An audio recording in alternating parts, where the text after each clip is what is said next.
เป็นลูกกำพร้าแต่น้อยเจ้าเนาะโอ้เป็นน้อยเลยเหรอแต่ประมาณจักเดือนเนาะประมาณเดือนปลาย เดือนปลายเลย หลังจากนั้นพอเสียเลยแม่น แสดงว่าน้องนี่ชื่อหน้าพ่อบ่ได้เนาะจำบ่ได้เนาะบ่โอ้ จื้อ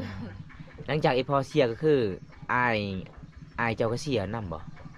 แม่นพอค่อยเสียก่อนอายค่อยเสียตำลัง อย่างใดก็สู้ๆด้วยสบายเด้อ โด เป็น ย กำลังใจให้ โดยขอบใจหลาย ถ้ามีคนมักก็คือเลือกให้คนดีๆอีกต่อไป ๆ อย่าไปเลือกคนที่มักลิ้นมักมวนบางคนก็ติดเหล้าเมายาเลือกผู้เบาเท่ากับยาแค่คนจริงใจก็พอเด้อต่อไป โดย เจ้าสิเอาแท้บ่ เอาให้ คันทายมีคนมักเจ้านี่บ่ว่าจะเป็นอายุเท่าอายุแก่เจ้าก็เอาไหนบ่ เอาได้ ถ้าจริงใจ โดย อ๋อ บ่ดี บ่ติเลย อืม แต่ขาดองเป็นจังไดขาดองฮะ ก็ดองบ่หลายดอก เท่าใดน้อถ้าบ่หลาย แต่ที่เขาก็พอ โอ้ โอ้ เนี่ยทุกคนมาเด้อ แสดงว่าน้องตอนนี้จริงใจเนาะ โดย ก็คือน้องจริงใจอยากมีคนจริงใจกับน้องคือเก่าคือกันเนาะอ๋อแสดงว่าน้องจริงใจกับเขาถ้าจริงใจไปแล้วเขาบ่จริงใจกับน้องเอากันแล้วก็คือไปลิ้นน้องก็บ่เอาคือเก่าเนาะอ๋ออันนี้เป็นเงินผู้ใหญ่ใจดีแพงมานำอ้ายเด้อ โดย 1,000 บาทก็คือยังเหลือ6เซนกีบให้น้องเด้อเพราะว่าเขาเจ้าตัดทางลานเนี่ยตัดค่าบำตาทอนในเด้อ โดย เป็นยังไงดีใจบ่ โดยดีใจ ขอขอบใจเด้อผู้ใหญ่ใจดีจากประเทศไทย ขอขอบใจหลายๆเด้อทางผู้ใหญ่ใจดี ทางประเทศไทยขอให้ปลอดภัยไปทางใดขอให้อยู่ดีมีแห้งขอให้ร่ำขอให้รวย ขอขอบใจหลายๆเด้อ สมมุติว่าอายเพิ่นอยากมาเยี่ยมมายามเจ้าอยู่บ้านนี้ได้บ่ ใส่ อ๋อน้องเว้าได้ภาษาไทยบ่ ก็ว่าได้เลยเนาะคอยเว้า ค่อยเว้าค่อยล่มเนาะ โดย ถ้าบ่ได้บ่ฮู้คืออย่างเดียว สมมุติว่าคันทาบ่ว่าจะเป็นหนุ่มลาวหนุ่มไทยหนุ่มเวียดนามถ้ามักฮักเจ้านี่เจ้าก็เอาอีหลีบ่น้องจะบ่ได้ตัวบ่ เอาไว้ดีบ่ได้ตัว อ๋อ ตัวแล้วมันได้ยังมันบ่ได้ยัง โอ้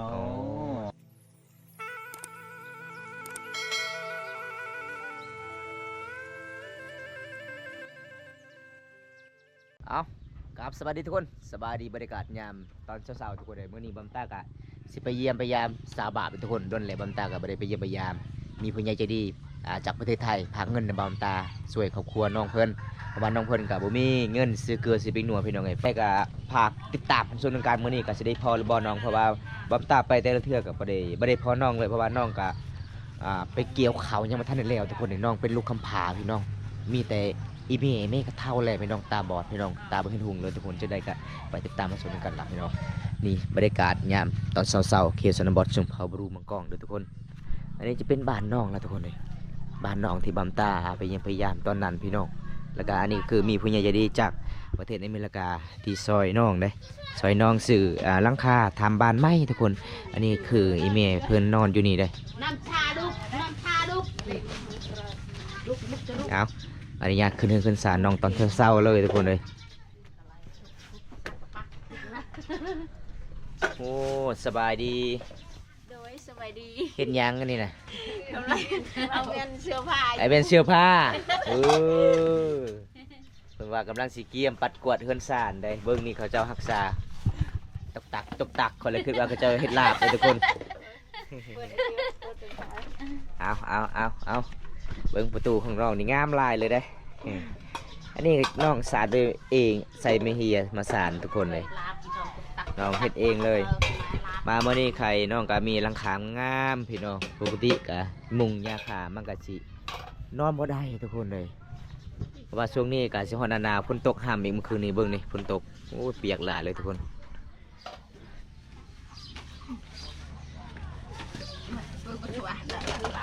เอาไปเยี่ยมมายามน้องก่อน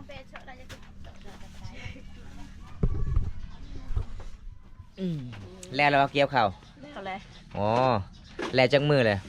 หากมือหวานนี่แหละ เมื่อวานนี่ โดย โอ้ค่อยมาหาเจ้าซองเถื่อบ่ได้พอเลย วันนี้พอเราออกเกี่ยวเขา เจ้าจะไปนอนอยู่หน้าบ่ อ๋อเรื่อง เที่ยวเอา เกี่ยวเอา โอ้แต่นี่หาหน้าเจ้าประมาณจักหลักเนาะน้องยางเอา ประมาณ2 ล้าน 2 ลักแม่นบ่2 ลักบ่ อ๋อ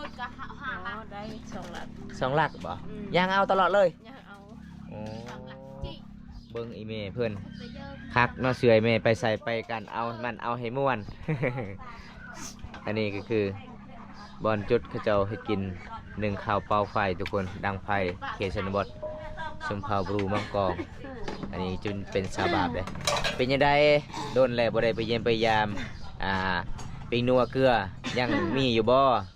หมดแล้ว หมดแล้วบ่มีเงินสิซื้อ โดย อ๋อทุกคนเลยน้องเงาว่าบ่มีเงินสิซื้อเด้อทุกคนตอนตาก็โดนแล้วแบบไปเยี่ยมไปยามน้องกะมื้อนี้กะไปเยี่ยมไปยามคือเก่า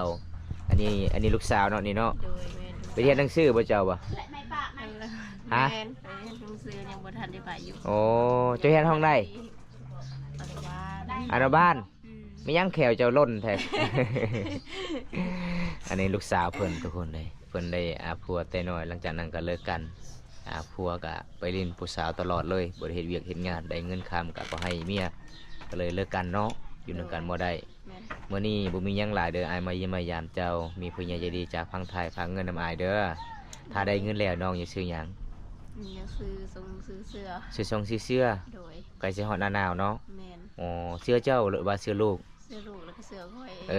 ส่วนเสื้อไอ้แม่นี่บ่ได้ซื้อให้บ่เพิ่นเฒ่าเลยได้ โดยซื้อให้ดอกมันบ่พอเนาะ บ่พอเนาะเงินบ่พอเนาะ โดย อ๋อเอาทุกคนจะได้บำตากะสิให้น้องเงินเพราะว่ามีผู้ใหญ่ใจดีฝากมานำบำตาเด้อทุกคนสวยสะน้องอาบาบพี่น้องน้องฮู้บ่มีผู้ใหญ่ใจดีฝากเงินมา โหแล้ว โหแล้ว โดย มาจากประเทศใด ประเทศไทย จังหวัดใด จังหวัดอุดร จังหวัดอุดร โดย อุดรธานี โดย อ๋อแสดงว่าน้องนี่เคยคุยเคยร่วมกับอ้ายเพิ่นบ่ แล้ว อ๋ออันนี้เป็นเงินผู้ใหญ่ใจดีฝากมานำอ้ายเด้อ โดย 1,000 บาทก็คือยังเรือ6,000กีบพี่น้องเด้อเพราะว่าเขาเจ้าตัดทางลานเนี่ยตัดค่าบำตาทอนในเด้อ โดย เป็นยังไงดีใจบ่ โดยดีใจ ขอขอบใจเด้อผู้ใหญ่ใจดีจากประเทศไทย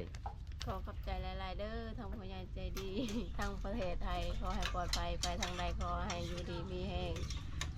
ขอให้ร่ำขอให้รวย ขอขอบใจหลาย ๆ เด้อ บ่ออกเนาะ โดย เพราะว่า จัก บู ส จั บาก ยดี โดยสบายดี สบายดีเนาะโดนแล้วบ่ได้มาหาเป็นยังไงเด่นนี่ ก็ดีใจเนาะ อ๋อดีใจนี่ดีใจมีแฟนแล้วบ่ดีใจนี่ อ๋อ อ๋อ ดีใจมาก อ๋อผู้ใหญ่ใจดีมอบเงินให้ โดย อืมดีใจนำเด้อ โดยน้องก็ดีใจน้องเหมือนกัน เดิน อันนี้ได้ซื้อเกลือเป็นนัวบ่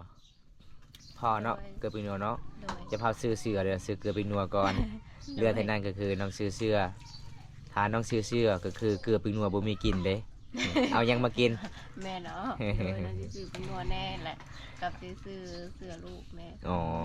สมมุติว่าอ้ายเพิ่นอยากมาเยี่ยมมายามเจ้าอยู่บ้านนี้ได้บ่ ใช่ อ๋อน้องเว้าได้ภาษาไทยบ่ ก็ว่าได้เลยเนาะคอยเบา อ๋อค่อยเว้าค่อยล่มเนาะ โดย ถ้าบ่ได้บ่ฮู้คืออย่างเดียว เออ อันนี้เป็นบ่นอนเลยบ่ โดยแม่ นอนสบายเลย โอ้นอนนี่แล้วนี่ได้จ้ะแม่ ลู บ่ กพลอยกับแม่ โอ้เบิ่งโดนนอนนำพิงไฟนำ ใกล้สิฮอดหน้าหนาวเด้ โอ้นี่ ปิงไผ่ดังไผ่ตลอดเลย โอ้ได้สังกะสีเลยเนาะ โดยนะ ได้สังกะสีใหม่เนี่ย ตอนนั้นก็เข้ากับโอ้นกหลังคามุ่นหมดแล้วได้ยาคาน อนกับเบิ่งดาวได้เลย แม่ นอนเบิ่ง อั ดาน ว นี้ เลย คือผู้ใหญ่ใจดีจากประเทศอเมริกามาซอยน้อง โอ้ ก็ขอขอบใจหลายๆอาใหญ่เพิ่นจากประเทศอเมริกาที่สนับสนุนที่ช่วยเหลือครอบครัวเขตสนหมดชมพบรูบ้านเฮาก็ดีใจนำน้องหลายๆน้องก็ได้เฮือนงามเลยทุกคนปกติมาเยี่ยมมายามมาได้น้องก็โอ้ยเห็นแล้วก็สงสารเวลาฝนตกกระเปียกเนาะ เออ มามื้อนี้เป็นจังไดอุ่นๆนิดนึง โดยแม่อยู่ในนึง คัน ฝนตก คัน บ่ได้เปียก คันบ่ได้คันบ่ได้หลังคาเฮือนก็คือหนาวแห้งเลยเนาะทั้งฝนตกเปียกทั้งในทั้งหนาวเลยทุกคนเลย อันนี้ก็ยังขาดผักกระแตะเนาะ แม่ ผ่ายังเป็นอันนั้น มันมุ่นเลยเด้อันนี่นี่ แม่มันลมพัดแห้งนี่คู่เลย แม่นบ่สบายอายมามื้อนี้กินข้าวกินน้ำเลยบ่ ยัง ยังบ่มีอาหาร โดยยัง อ๋อ ให้ขึ้นแต่ลังหนา หาได้ขึ้นช่วยหน้า โดย อ๋อยังจังมือน้องกับสิปันเขาว ปั้นแล้ว ปั้นแล้ว วันนี้โดย โอ้ได้ข้าวจักสอบปีนี้ ได้30ปลายชอบ 30ปลายชอบ โอ้ กุ้ม ข้า บ่ ว จ้ะ บ่งามบ่กุ้มแล้วแหละ ก็คือเฮ็ดหน้านี่ก็คือเจ้ากับเอื้อยบ่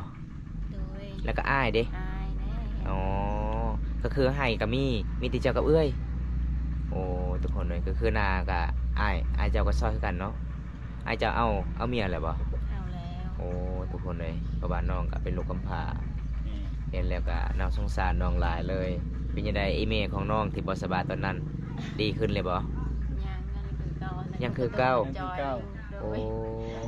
ตาบ่เห็นทุ่งคือเก่า บ่เห็นแล้ว อืม เอาแม่นี่บ่เห็นหุ่งบ่ เบิ่ง ก็คืออยู่ในเฮือนนั่นเนาะ โดยบ่ได้ไปไสอยู่ที่เฮือนนั่นแหละ ใครเนาะมื้อนี้แต่เว้นก็ออกได้นิดนึงเนาะปกติก็หนาวในบ้านเฮาได้ แม่นได้แล้ว บ้านเฮาติดกับชายแดนลาวเวียดนามได้กินยังปันข้าววันนี้ กินลูกงัว กระดูก กระโดก กระดูกมัน เอา กระดูกงัวบ่ เอ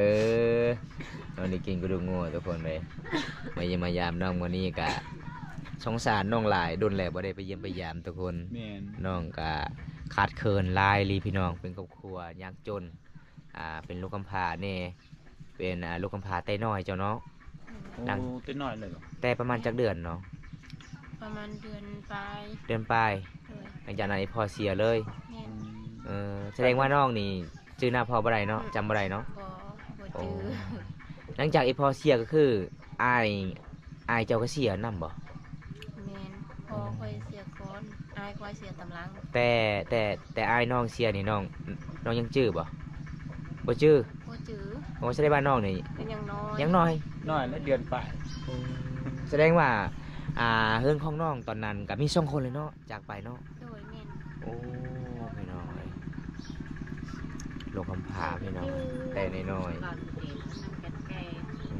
ๆคันเจ้าใหญ่สำลูกเจ้าดิเจ้าน่าสิจื้อเนาะ จื้อแล้ว อันนี้ก็สิจื้อ อันนี้ เนาะ ตกอยู่ บ่ได้ฮอด 4-5 5 ปีแล้วแม่นเอาทุกคนเลยเป็นจังไดพี่น้องชีวิตคนเฮาเกิดมาเลือกบ่ได้ทุกคนจังไดก็สู้ๆด้วยสบายเด้อเป็นกำลังใจให้ โดยขอบใจหลาย ถ้ามีคนมักก็คือเลือกให้คนดีๆอีกต่อไป ๆ อย่าไปเลือกคนที่มักลินมักมวน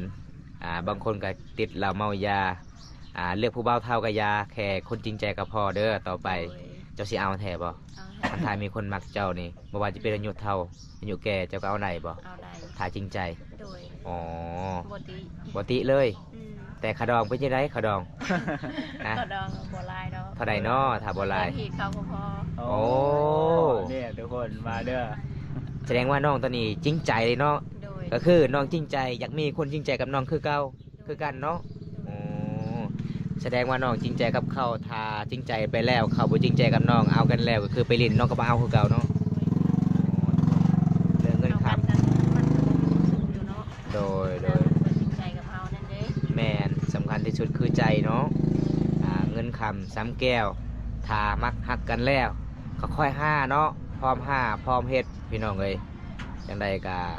ดีใจน้ำน้องหลายน้องก็ใจดีเด้อทุกคนเลย แม่นแม่น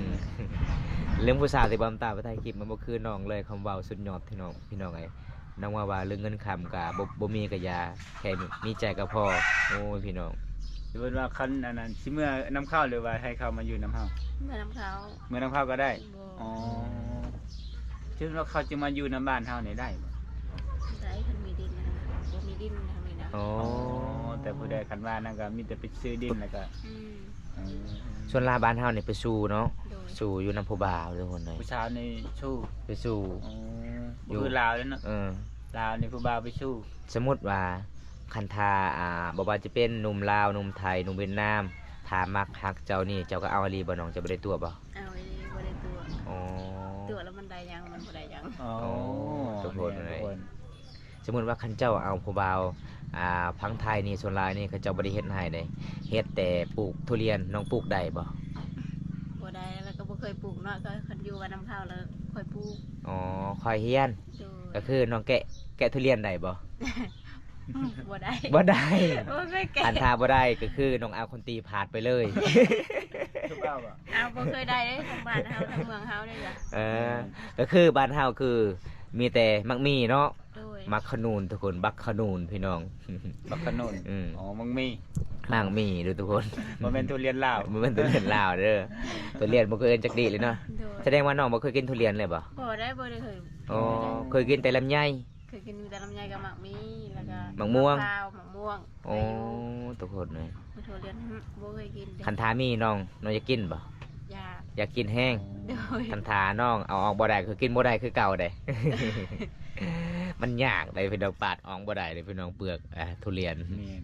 บ่ใส่ก็ยังบ่เคยกินนะ บ่เคยกินบ่ เห็น บ่ แต่ ได้ก็อ มั ย่าน มัน มันแพ้อะ เออ มัน นี่ มี นั่นแหละพาคันใด มันแพงได้ แพงแล้วก็ เอออี อีกอย่างเฮาแบบกินมันแรงก็เลยบ่ได้กิน แม่นเอาพี่น้องเอ้ยครับพอได้อยากสนใจน้องก็สามารถติดต่อน้องได้ก็คือเพจน้องชื่อว่าจังได๋ อีน้องพิมพ์ อีน้องพิมพ์ตัวเตี้ยภาษาลาวเนาะ โดย อ๋อก็คือน้องก็บ่ได้ปิดบังเลยเนาะก็คือน้องว่าน้องเป็นสาวไม่ห้างลูกหนึงเนาะ โดยแม่ อ๋อทุกคนน้องบ่ได้ปิดบังน้องเว้าความจริงเลยทุกคนเลยเป็นสาวไม่ห้างก็คือสาวไม่ห้างเนาะเฮาเป็นสาวไม่ห้างเฮาบอกภาษามันก็บ่ได้เนาะเวลาเอากันแล้วก็คือผัวติผัวจมว่าข่อยเอาเจ้าตอนนั้นล้มเจ้าตอนนั้นจะว่าเป็นผู้สาวสุดท้ายเจ้าเป็นไม่ห้างข่อยบ่มักเนาะเฮาต้องบอกความจริงเนาะ ถ้ามักหักกันก็คือบอกตอนเฮาล้มกันทุกคนวันนี้บ่มีหยังหลายเด้ออายมาเยี่ยมมายามเจ้ามื้อนี้อายกะมาสะพานบุญให้กับทีมงานเฮาบ่าวไสเดินทางมาจากกรุงเทพเด้อน้องเอ้ยเพราะว่าบ่าวไสก็คิดฮอดเจ้าลายโดนแล้วบ่ได้เห็นหน้ากันเนาะ แม่น มาเยี่ยมมายามทุกคน เพิ่นเดินทางแต่กรุงเทพเพราะว่าอายเพิ่นก็ติดภารกิจหลายไปเฮ็ดงานอยู่พุ่นพี่น้องเอ้ย แม่น เพราะว่าเฮาก็จัดให้ตามคำขอผู้ใหญ่ใจดีจากพังไทยไปสถานบุญให้มื้อนี้ก็ดีใจนำน้องหลายขอให้น้องซื้อเกลือซื้อบุญนัวนี่น้องเด้อ โดย ปอมตาแล้วก็เบาใสดีใจนำ แม่น น้อง จำ ก็ ได้ ใจคือกัน จะได้อ้ายก็สิกลับกันเด้อน้องเด้อ โดยขอขอบใจหลายๆเด้อ โดย ขอขอบใจหลาย อีกอย่างอันนี้นะเงินยังอันนี้นะ ๆเงินพาให้อายอันใส่น้ำมันรถ ปลา ใส่น้ำมันรถอีก โดย มันเบิ่งทุกคน100,000เส้นกีบ ใจดีลีเด้อ แม่น เอ้ย นี่ทุกคน ให้ค่าน้ำมันรถ แม่นแต่ก็บ่เป็นหยังเด้อ แบ่งกันเนาะ ให้เจ้าซื้อพริกเป็นนัวเจ้าได้ก็อายก็ดีใจนำ แม่ อย่าว่า เอาไว้เลยเนาะ ไว้เลย บ่บ่ โอ้ยใจดีหลาย อายสองคนหั่น บ่ บ่ ถ้าเจ้าบ่เอานี่พังอ้ายสิเว้าถ้าเจ้าบ่เอานี่เฮาเบาไส้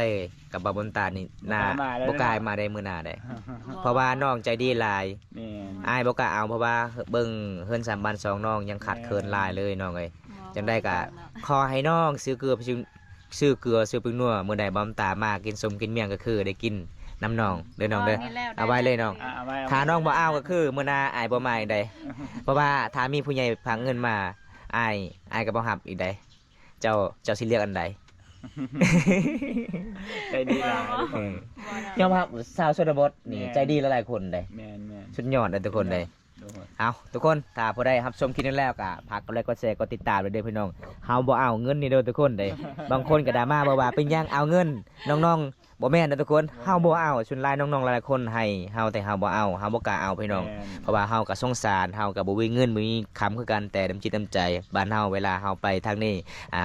กินเกลือกินน้ำเนาะ แม่น มันเป็นตามประเพณีชุมเผ่ามังกรก็ภูมิใจเลยพี่น้องเอ้ยจังได้มัมตากับเบาไสกับสิปิดบัสนี้ก่อน บ๊ายบาย บ๊ายบาย บ๊ายบาย ขอบใจหลายๆเด้อบ๊าย โด บาย ย